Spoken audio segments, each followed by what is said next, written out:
Son Excellence, Monsieur Џон Мејџор, Premier ministre du Royaume-Uni de Grande-Bretagne et d'Irlande du Nord.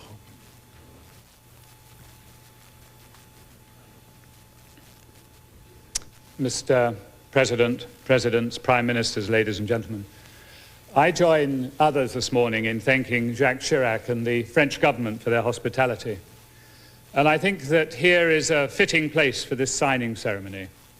Over the last few years, French troops, with those of the United Kingdom, have formed the backbone of the United Nations operation in Bosnia and Herzegovina. During that time, our troops and other United Nations troops have worked together in hazardous circumstances, in peacekeeping and in humanitarian relief. And during that period, they have suffered losses together. So I hope I may be able to say this morning, Mr. President, that it was especially heartwarming for us to see the release unharmed of your two brave pilots. I believe your stand was fully justified, and I warmly congratulate you upon the outcome. Mr. President, much of Central and Eastern Europe has moved successfully from authoritarian rule to democracy. But such profound changes produce areas of tension, instability and disorder. And sadly, in the case of the former Yugoslavia, it led to the bitter war, the conclusion of which I hope we have seen this morning. The international community wasn't able to prevent that war breaking out. But since it began, it has worked patiently for peace. That peace, eventually, has been won, but at a terrible price. 1 in 20 of the former inhabitants of Bosnia and Herzegovina has been killed. Over a quarter of the population have had to flee from their homes, homes which are now mostly left in ruins. The conflict, we hope, is over. But the job truly is only half done. Ahead lies hope, but not yet fulfillment.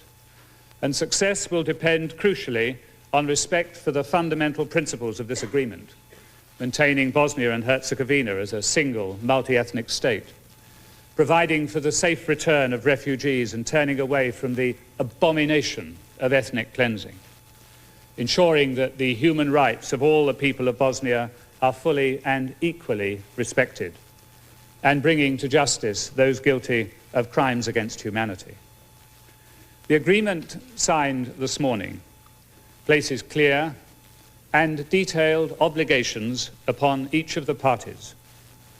I'm sure they will meet them, and indeed it is in their interests as well as others that they respect and implement them scrupulously. That the peoples of Bosnia and Herzegovina will not be left alone in carrying through this peace agreement. From the time of the first London conference in August 1992, the international community has made a huge commitment to them. Successive teams of negotiators, Lord Carrington and Cyrus Vance, Lord Owen and Thorvald Stoltenberg, Carl Bildt, the United Nations, the Contact Group, didn't spare themselves in laying the groundwork for the peace finally achieved. But we must now make no less a massive contribution to the implementation of that peace. 13,000 British troops will join the implementation force of some 60,000 overall, the biggest land operation undertaken in half a century of NATO's existence. And with the backing of the Peace Implementation Council set up last week, Carl Bildt will continue and coordinate the vital task of re-establishing legitimate political structures and restoring normal civilian life. The groundwork is now being laid for economic reconstruction as a joint effort between Europe, North America, other interested countries and the peoples of Bosnia themselves under the coordination of the World Bank. It's now up to all of us to turn ceasefire into peace, to turn peace into a lasting settlement, and the countries of former Yugoslavia into a stable and prosperous part of the European family. It won't be easy to achieve that, but I profoundly believe that it is possible. We must turn that possibility into a reality, and today's ceremony is a vitally important landmark upon that road.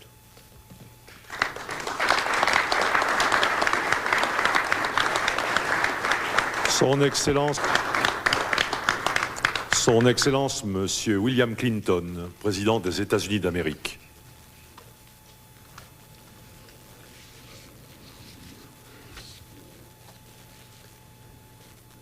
President Chirac, President Izetbegovic, President Tudjman, President Milosevic,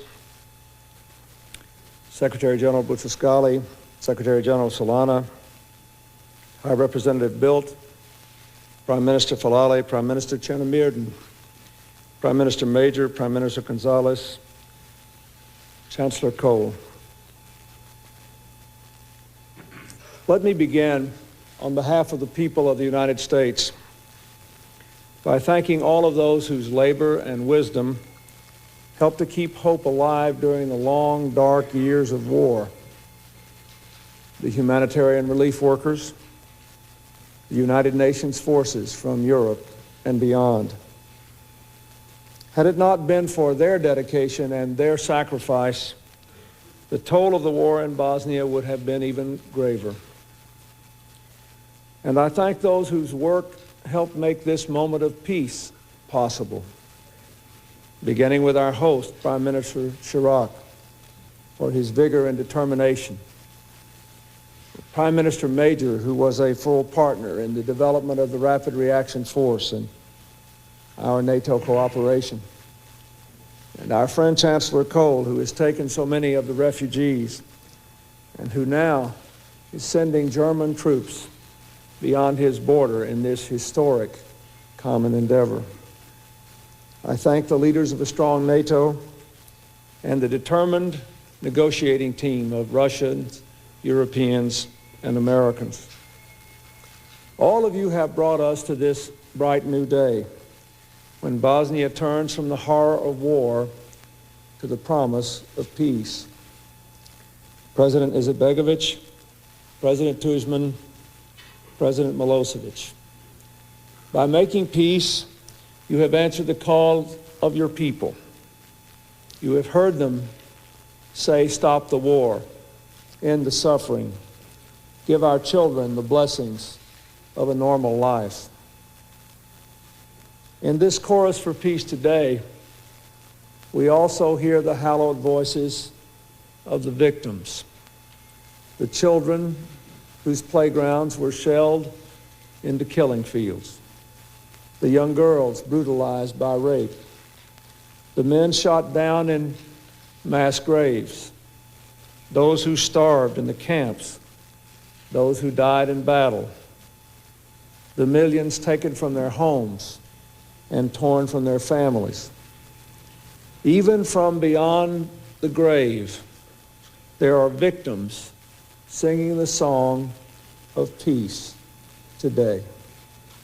May their voices be in our minds and our hearts forever.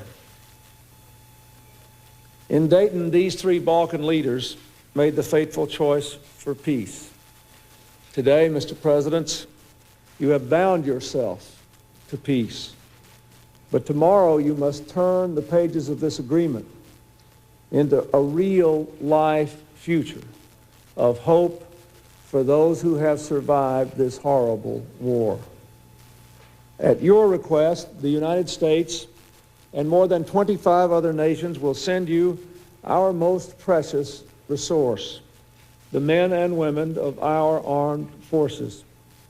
Their mission: to allow the Bosnian people to emerge from a nightmare of fear into a new day of security, according to terms you have approved, in a manner that is even-handed and fair to all. The international community will work with you to change the face of Bosnia, to meet human needs, to repair and to rebuild, to reunite children with their families and refugees with their homes, to oversee democratic elections, advance human rights, and call to account those accused of war crimes. We can do all these things, but we cannot guarantee the future of Bosnia. No one outside can guarantee that Muslims, Croats, and Serbs in Bosnia will come together and stay together as free citizens in a united country sharing a common destiny. Only the Bosnian people can do that. I know the losses have been staggering. The scars are deep. We feel even today that the wounds have not healed. But Bosnia must find a way, with God's grace, to lay down the hatreds, to give up the revenge, to go forward together. That is the road, indeed, that is the only road to the future. We see from Northern Ireland to the Middle East, from South Africa to Haiti, people turning from hatred to hope. Here in Europe, countries that for centuries fought now work together for peace. Soon the Bosnian people will see for themselves the awesome potential of people to turn from conflict to cooperation. In just a few days, troops from all over Europe and North America and elsewhere, troops from Great Britain, France, and Germany, troops from Greece and Turkey, troops from Poland and Lithuania, and troops from the United States and Russia. Former enemies, now friends, will answer the same call and share the same responsibilities to achieve the same goal, a lasting peace in Bosnia, where enemies can become friends. Why would they do this? Because their hearts are broken by the suffering and the slaughter, because their minds recoil at the prospect of needless spreading war in the heart of Europe. But we do so in the face of skeptics who say the people of the Balkans cannot escape their bloody past, that Balkan hearts are too hard for peace. But let us remember, this war did violence not only to Bosnia's people, but also to Bosnia's history. For Bosnia once found unity in its diversity. Generations of Muslims, Orthodox, Catholics, and Jews lived side by side and enriched the world by their example. They built schools and libraries and wondrous places of worship. Part of the population laid down their tools on Friday, part on Saturday, and part on Sunday. But their lives were woven together by marriage and culture, work, a common language, and a shared pride in a place that then they all called home. Now, if that past is any guide, this peace can take hold. And if the people of Bosnia want a decent future for their children, this peace must take hold. Here in this city of light, at this moment of hope, let us recall how this century, marked by so much progress and too much bloodshed, witnessed to humanity's best and humanity's worst, how this century began in Bosnia. At the dawn of the century, when gunfire in Sarajevo sparked the first of our two world wars, the British Foreign Secretary, Sir Edward Grey, said these words: "The lamps are going out all over Europe. We shall not see them lit again in our lifetimes." But they were lit again by an extraordinary generation of Europeans and Americans. The torch of freedom they carried now shines more brightly than ever before on every continent. That torch can shine on Bosnia again, but first it must warm the hearts of the Bosnian people. So I say to all the people of the Balkans, on behalf of all of us who would come to see this peace take hold, you have seen what war has wrought. You know what peace can bring. Seize this chance